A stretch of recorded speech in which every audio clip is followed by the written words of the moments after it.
तो दोस्तों आज हम फिर से आपके लिए लेकर आए हैं देश दुनिया की सभी ताजा बड़ी खबरें। फटाफट एक एक कर विस्तार से आज आपको बताएंगे, तो वीडियो को अंत तक जरूर देखें। दोस्तों वीडियो बनाने में हमें काफी मेहनत लगी है, तो वीडियो को दिल से लाइक कर दे। जी हां दोस्तों, पहली खबर में आपको बताएंगे कि उत्तर प्रदेश के बाद कर्नाटक की भाजपा सरकार ने मुहर्रम के त्योहार मनाने पर लगाई रोक, मुसलमानों ने किया जमकर विरोध। वहीं आपको बताएंगे दोस्तों की दिल्ली से लगा मोदी अमित शाह को बड़ा झटका, जंतर मंतर पर मुस्लिम विरोधी नारे लगाने वाले बीजेपी नेताओं को जमानत देने से कोर्ट ने किया इनकार, कहा ये फैला देंगे देश में बड़े दंगे, बढ़ गई है भाजपा की मुश्किलें। वहीं आपको बताएंगे दोस्तों कि कांग्रेस ने मोदी अमित शाह पर बोला हमला, कहा मोदी अमित शाह की चले तो संसद को बंद कर देंगे, भाजपाई नहीं होगी कोई भी कार्रवाई। वहीं आपको बताएंगे दोस्तों कि उत्तर प्रदेश में चुनाव से पहले ही बीजेपी को लगा बड़ा झटका। पश्चिमी यूपी में भाजपा नेता डॉक्टर राजकुमार त्यागी ने बीजेपी से दिया इस्तीफा, रलौद में हुए शामिल, बढ़ गई है भाजपा की मुश्किलें। वहीं आपको बताएंगे दोस्तों कि ट्विटर के बाद अब फेसबुक और इंस्टाग्राम भी अकाउंट राहुल गांधी का भाजपा करा सकती है बंद, राहुल गांधी ने आयोग को लिखी है चिट्ठी। वहीं आपको बताएंगे दोस्तों कि गौ हत्या को लेकर इलाहाबाद हाई कोर्ट से योगी सरकार को लगा बड़ा झटका। एनएसए के तहत कार्रवाई करने के आदेश को इलाहाबाद हाई कोर्ट ने किया खारिज, बढ़ गई है भाजपा की मुश्किलें। तो सभी खबरों को आपको बताने वाले हैं दोस्तों, वीडियो को लाइक कर दें। इसी बीच पर दोस्तों अगली खबर की ओर, तो उत्तर प्रदेश के बाद अब कर्नाटक की भाजपा सरकार ने मुहर्रम का त्योहार मनाने पर लगाई रोक, मुसलमानों में भारी गुस्सा। जी हां दोस्तों, आपको बता दें ये बड़ी खबर सामने निकल कर आई दोस्तों कि उत्तर प्रदेश के बाद कर्नाटक की भाजपा सरकार ने भी आज मुहर्रम का त्योहार मनाने पर रोक लगा दी है। कर्नाटक की भाजपा सरकार ने कोरोना महामारी का हवाला देते हुए ये फैसला लिया है। कर्नाटक के भाजपा मुख्यमंत्री ने ऐलान किया है कि मुहर्रम पर किसी भी तरह के जुलूस नहीं निकालने दिए जाएंगे, क्योंकि अगर मुहर्रम मनाने दिया गया तो कर्नाटक में कोरोना वायरस बढ़ सकता है। इसी को लेकर सरकार ने आदेश भी जारी कर दिया है। सरकार ने आदेश जारी कर कहा है कि 20 अगस्त तक सभी प्रकार के जुलूसों पर हम प्रतिबंध कर्नाटक में लगा रहे हैं। वहीं आपको बता दें कि उन्होंने कहा है कि किसी भी कीमत पर मुहर्रम के त्योहार पर मुहर्रम नहीं निकालने दिए जाएंगे और यहां पर जुलूस भी नहीं निकालने दिया जाएगा। मैं आपको बता दें कि इससे पहले उत्तर प्रदेश की योगी सरकार ने मुहर्रम के त्योहार पर प्रतिबंध उत्तर प्रदेश में लगाया था और कहा था कि जिस तरह से हमने कांवड़ यात्रा को रद्द किया है उसी तरह से हम मुहर्रम के त्योहार पर भी बैन लगा रहे हैं और इसे भी नहीं मनाने दिया जाएगा। तो ये बड़ी अपडेट आई दोस्तों कि उत्तर प्रदेश के बाद कर्नाटक की भाजपा सरकार ने भी मुहर्रम के त्योहार पर आज रोक लगा दिया। आपकी क्या राय इस खबर पे हमें कमेंट में जरूर बताएं। इसी बीच पर तो दोस्तों अगली खबर की ओर, तो दिल्ली से लगा मोदी अमित शाह को बड़ा झटका। दिल्ली में मुस्लिम विरोधी नारे लगाने वाले भाजपा नेताओं को कोर्ट ने नहीं दी जमानत, कहा ये फैला देंगे देश में दंगे। जी हां दोस्तों, आपको बता दें ये बड़ी खबर सामने निकल कर आई दोस्तों कि दिल्ली से केंद्र की मोदी सरकार को बड़ा झटका लगा है। दरअसल आपको बता दें कि जंतर मंतर पर भाजपा नेताओं ने एक रैली निकाली थी। इस रैली में भाजपा नेताओं के साथ अन्य लोगों ने मुस्लिम विरोधी नारे लगाए थे। वहीं आपको बता दें कि इस मामले में पुलिस ने एक्शन लिया और पुलिस ने भाजपा नेता सहित 5 अन्य लोगों को गिरफ्तार किया।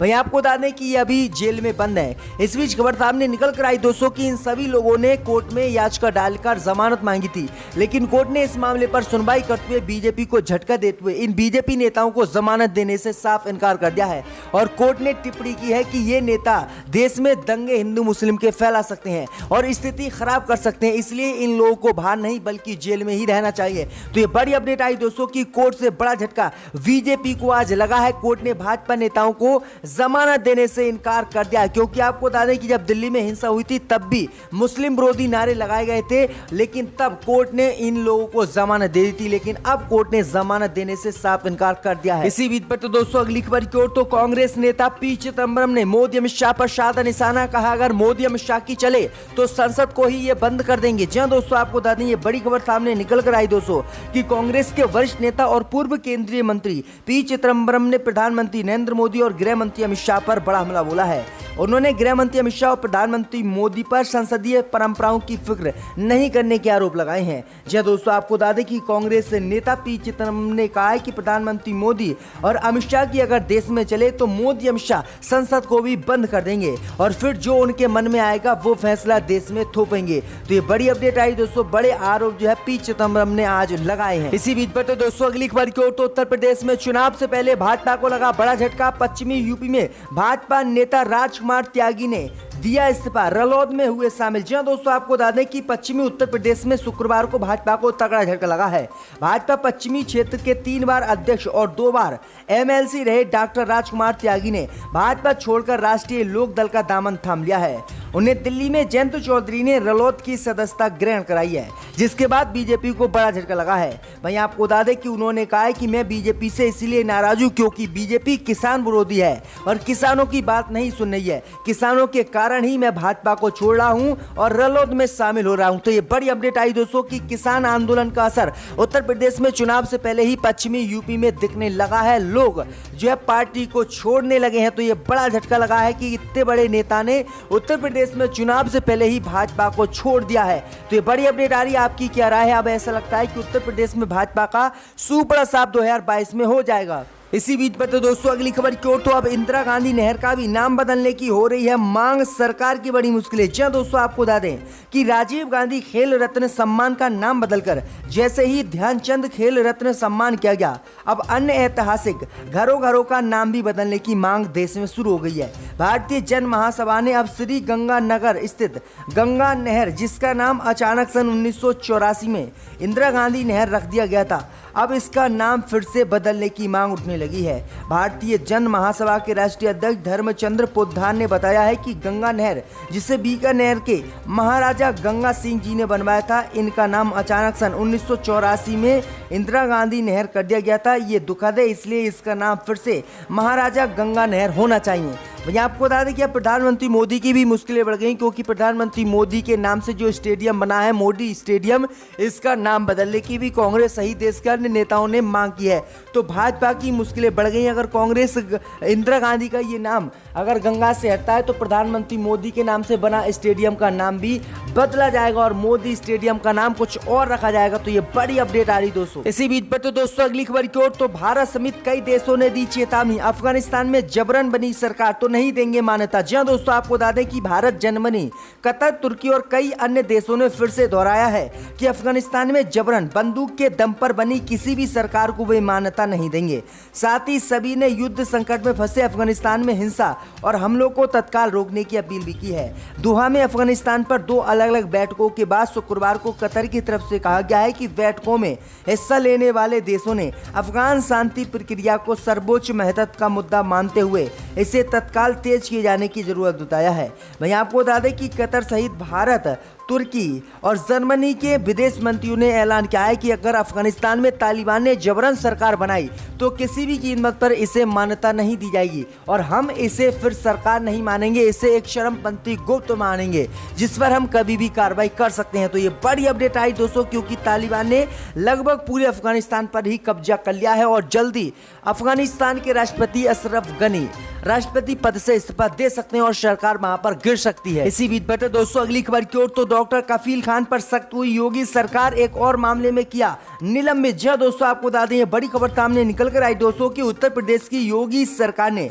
इलाहाबाद हाई कोर्ट को आज बताया कि निलंबित बाल रोग विशेषज्ञ डॉक्टर कफील खान का निलंबन जारी रखा जाएगा, क्योंकि उनके खिलाफ एक अलग अनुशासनात्मक कार्रवाई शुरू की है। जी दोस्तों, आपको बता दें कि गोरखपुर के VRD मेडिकल कॉलेज में ऑक्सीजन की कमी में 60 से ज्यादा बच्चों की मौत हो गई थी और इसमें जो है भ्रष्टाचार के आरोप कफील खान पर लगाए गए थे और कफील खान को योगी सरकार ने जेल भी भेज दिया था और फिर उनको निलंबित कर दिया था। कफील खान लगातार योगी सरकार से मांग कर रहे हैं कि उन्हें क्लीन चिट कोर्ट ने दे दी और वह निर्दोष पाए गए, फिर भी उनको नौकरी पर योगी सरकार ने वापस नहीं रखा। कफील खान ने कहा है कि योगी सरकार हमें नौकरी पर वापस रखे। अब नौकरी पर वापस नहीं रखने को लेकर योगी सरकार ने एक और मुकदमा डॉक्टर कफील खान पर दायर करवा दिया है और जवाब दिया है आज हाई कोर्ट में कि उन पर एक और कार्रवाई हम कर रहे हैं, इसलिए उनका निलंबन हम जारी रखेंगे और अभी हम उन्हें नौकरी पर नहीं रख सकते। तो किस तरह से मुस्लिम होने की वजह से डॉक्टर कफील खान को योगी सरकार परेशान कर रही, कोर्ट की क्लीन चिट मिलने के बाद भी सरकार लगातार उन पर कार्रवाई कर रही है। इसी बीच पर तो दोस्तों अगली खबर की ओर, तो ट्विटर के बाद अब फेसबुक, इंस्टाग्राम भी राहुल गांधी पर लगा सकते हैं पाबंदी, सरकार को लिख दी है चिट्ठी। जब दोस्तों आपको बता दें कि कांग्रेस के पूर्व अध्यक्ष राहुल गांधी का हाल ही में ट्विटर अकाउंट ब्लॉक हुआ था और कुछ समय के लिए ब्लू टिक भी हट गया था, जिसके बाद से ही बवाल मचा हुआ है। राहुल गांधी का कहना है कि मोदी सरकार संसद में बोलने नहीं देती और सोशल मीडिया पर कुछ बोलने पर अकाउंट ब्लॉक करा देती है। राहुल गांधी ने अपने इंस्टाग्राम अकाउंट से एक ग्राफिक्स भी शेयर किया है जिसमें ट्विटर के लोगों को रस्सियों से बांधा गया है और कैप्शन लिखा है कि डिजिटल दादागिरी नहीं चलेगी। ट्विटर के साथ चल रहे विवाद के बीच राष्ट्रीय बाल अधिकरण संरक्षण आयोग ने राहुल गांधी के फेसबुक और इंस्टाग्राम अकाउंट पर भी कार्रवाई की मांग की है। आयोग का कहना है कि राहुल गांधी ने रेप पीड़िता के माता पिता की पहचान उजागर करके पॉक्सो एक्ट का उल्लंघन किया है, ऐसे में उनके खिलाफ कार्रवाई होनी चाहिए। आयोग ने फेसबुक और इंस्टाग्राम को इस संबंध में चिट्ठी भी लिखी है। तो ये बड़ी अपडेट आ रही है दोस्तों की राहुल गांधी की अब भाजपा फेसबुक और इंस्टाग्राम अकाउंट भी बंद कराना चाहती है। इसी बीच पर तो दोस्तों अगली खबर की ओर, तो गौ हत्या को लेकर इलाहाबाद हाईकोर्ट से लगा योगी को बड़ा झटका। इलाहाबाद हाईकोर्ट ने गौ हत्या के मामले में रसूखा के तहत पारित आदेश को किया खारिज। जी दोस्तों, आपको बता दें कि इलाहाबाद हाईकोर्ट से गौ हत्या मामले को लेकर उत्तर प्रदेश की योगी सरकार को बड़ा झटका लगा है। इलाहाबाद उच्च न्यायालय की नकलो पीठ ने सीतापुर जिले के 3 निवासियों के खिलाफ गौ हत्या के मामले में रसूखा के तहत पारित एक आदेश को आज खारिज कर दिया है। जस्टिस रमेश सिन्हा और जस्टिस सरोज यादव की पीठ ने 5 अगस्त को इरफान, परवेज व रहमतुल्लाह की ओर से दाखिल 3 अलग अलग बंदी प्रत्यक्षीकरण याचिका को मंजूर करते हुए ये आदेश पारित किया था। लेकिन कोर्ट ने कहा है कि इन्होंने इतना कोई बड़ा काम नहीं किया है जिससे इन पर रसूखा लगाया जाए, देशद्रोह का मुकदमा लगाया जाए। इन्होंने अगर गौ हत्या भी की है तो इतनी बड़ी गौ हत्या नहीं है कि ये देश से ऊपर हो, इसलिए हम योगी सरकार के इस फैसले को रद्द करते हैं। तो ये बड़ी अपडेट आई दोस्तों की गौ हत्या के मामले में भाजपा एनएसए लोगों पर लगा रही है, जिसे कोर्ट ने खारिज कर दिया और बड़ा झटका योगी सरकार को दिया है। इसी बीच पर तो दोस्तों अगली खबर की ओर, तो जाति जनगणना को लेकर केंद्र की मोदी सरकार पर तेजस्वी यादव ने बोला हमला। जी दोस्तों, आपको बता दें कि बिहार में विपक्षी राजद ने शुक्रवार को केंद्र की मोदी सरकार पर आरोप लगाया कि वह जाति आधारित जनगणना कराने के राज्य की एकमत मांग से पीछे हट रही है। पार्टी के नेता तेजस्वी ने यहां एक संवाददाता सम्मेलन में चेतावनी दी कि अगर मोदी सरकार ने इस पर ध्यान नहीं दिया तो राज्य के नेता जंतर मंतर पर तब तक धरना देंगे जब तक कि उनकी बातें नहीं सुनी जाती हैं। क्योंकि आपको बता दें कि बिहार में नीतीश कुमार सहित सभी विपक्षी पार्टियां जाति जनगणना कराने की मांग मोदी सरकार से कर रही हैं, लेकिन मोदी सरकार जातिगत जनगणना कराने के पक्ष में नहीं है। सस्पेंड किया गया है, इनकी मुअत्तली को वापस लिया जाए, इनको दोबारा इस ऐवान में आकर अपनी बात को रखने का और हुकूमत के खिलाफ एहतजाज करने का